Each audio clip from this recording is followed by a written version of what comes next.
Aing tengah beda-bedakeun kanyakan dibelaan suku di jeung hulu di jeung suku melaan anak melaan sia jeung lancek-lancek sia kurang kumaha aing nyaah na kasih Basri dibelaan duit wesel ti si Ida setengahna dibikeun tapi naon buktina naon kabeh ledis dipake ngadu mabok jeung lacur geus era aing teh kumitohana nu datang wae menta sangkan si Basri meresan si Nunung si Agi apal cikene si Darman karek balik di rumah sakit alatan disiksa ku si Basri si Deden nu digasa perhiasan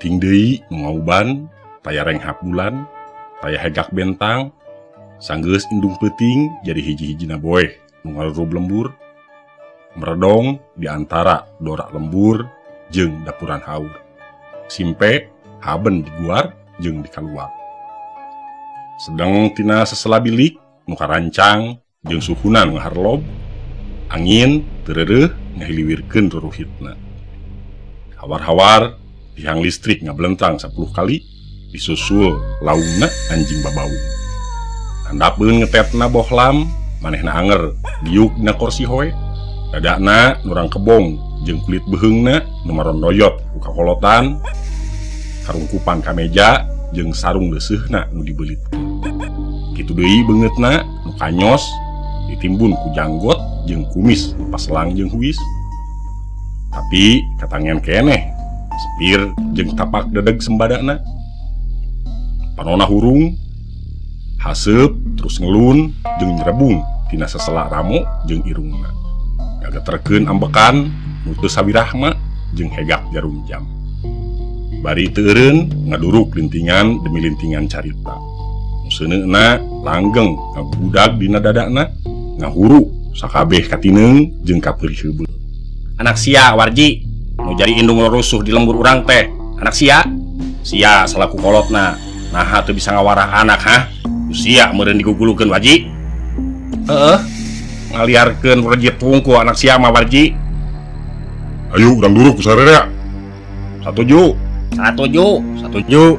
dorok deui saban sora narajang manehna jeung mang pirang pakarang anu ngaharupat saban pongpok angin manehna terus nyaksian sakabehna nakisan lewuan riwa muhaben rembongan renjag deui hegak deui karasa hinis ngereset jeung ngagerihan deui launan paneutupna mapai sakabeh nu aya di orangan imahna teup lebah potret dina palang dada potret manehna jeung pamajikanana katut tilu budakna puluhan tahun katukang potret diteuteub antep masih keneh atra Basri budakna nu cikal nu karek 11 tahun dikaleng ku manehna ngarendeng jeung Ida nu panengah nu karek 7 tahun jeung pamajikanana nu keur ngais orok Lastri nu bungsu lebah budakna nu cikal awakna ngageter leungeunna ti papreket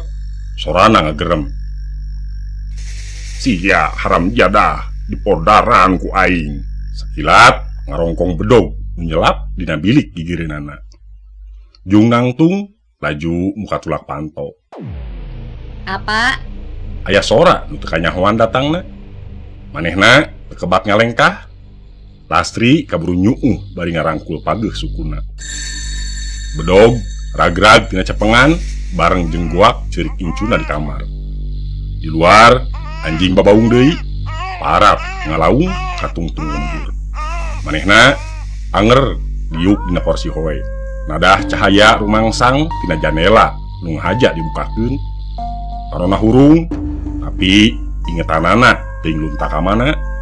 Jauh ngaliwatan dapuran haur jeung rungkunuk lemur. Manehna lana ngerem maneh di imah, teuing geus sabaraha kalakai waktu mumuguran. Teuing geus sabaraha lamar buuk nu muruluk, teuing geus sabaraha urang menyusulan jeung surat nu datang. Teuing geus sabaraha urang oge anu ngamuk menta parurugi jeung menta raga anak hirup atawa pae. Geus bosen manehna pulang anting ka balai desa, ka kacamatan jeung ka mapolsek. Geus bosen manehna yang hareupan saban jalma jeung rupa-rupa pertanyaan. Geus manehna geus teu hayang nyaho. Nah, kudu salawasna aing sadrah kana kanyataan. Gerentesna kalangkang lawas na rembongan, kalangkang pamajikanana Basri jeung Ida ngaringkangan di genti. Saban sora narajang deui, saban pakarang harupat deui.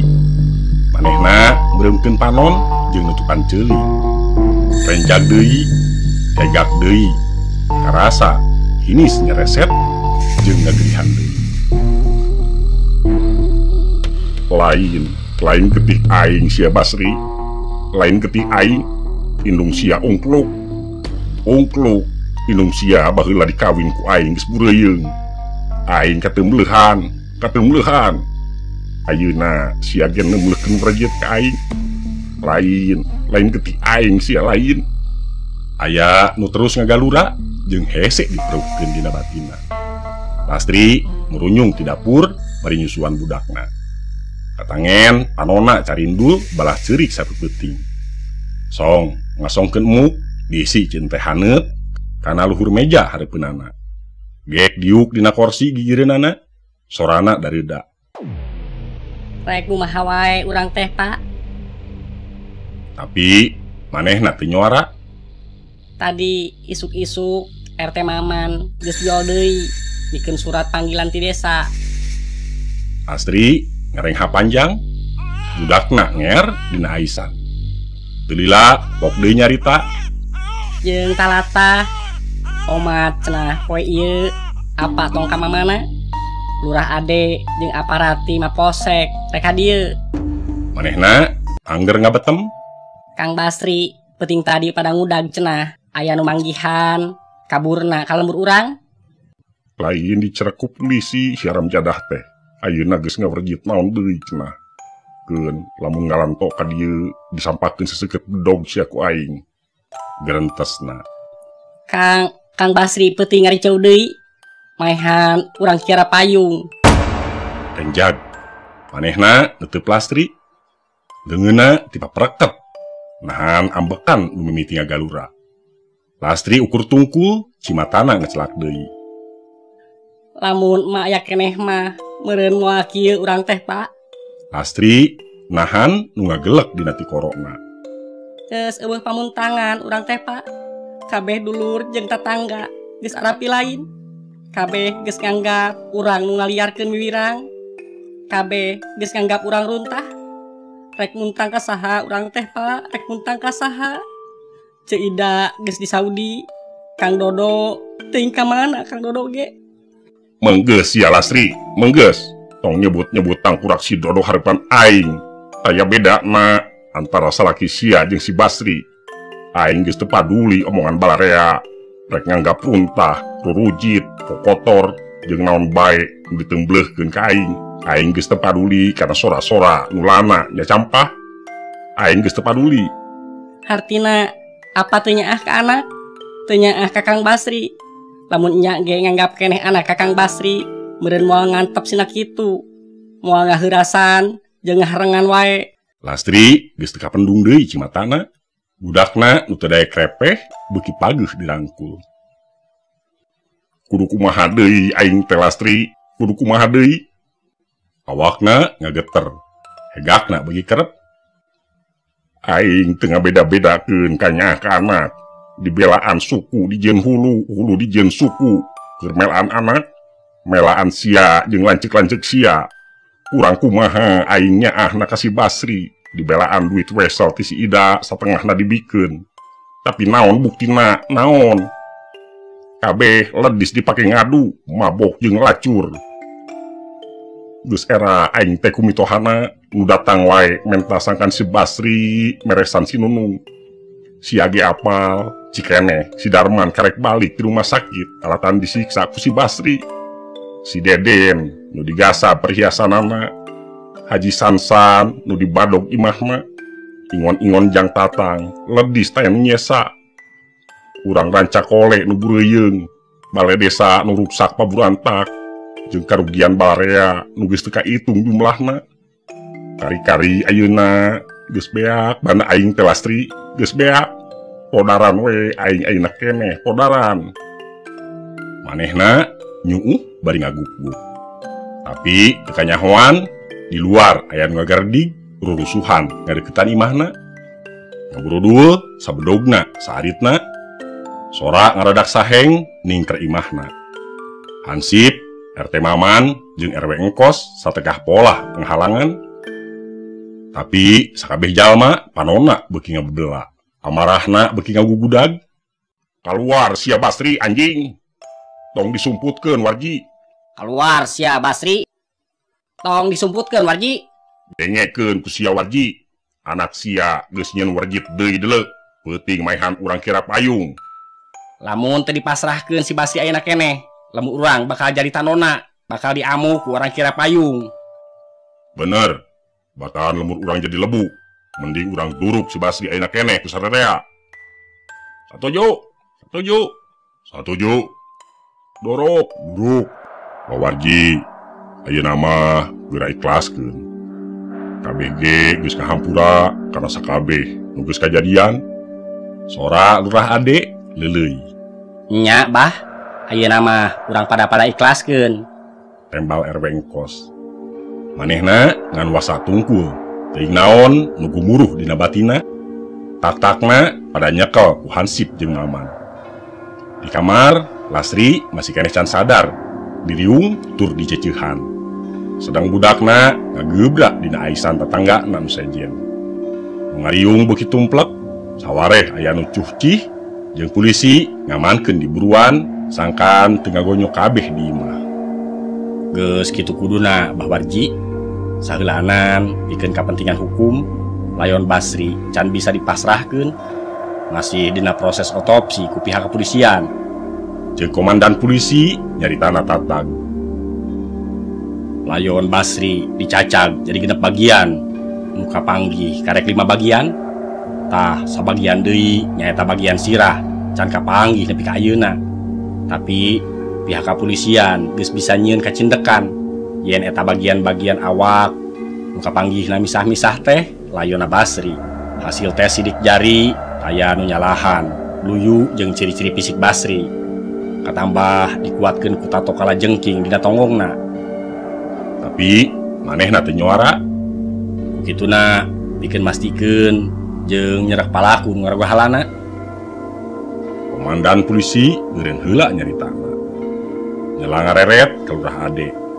Nu direret tibang ungut-ungutan. Wayahna Bah Warji katut masyarakat nu aya di dieu diperdih bantuanana sangkan mereka terangan luyu jeung kabutuhan panyelidikan.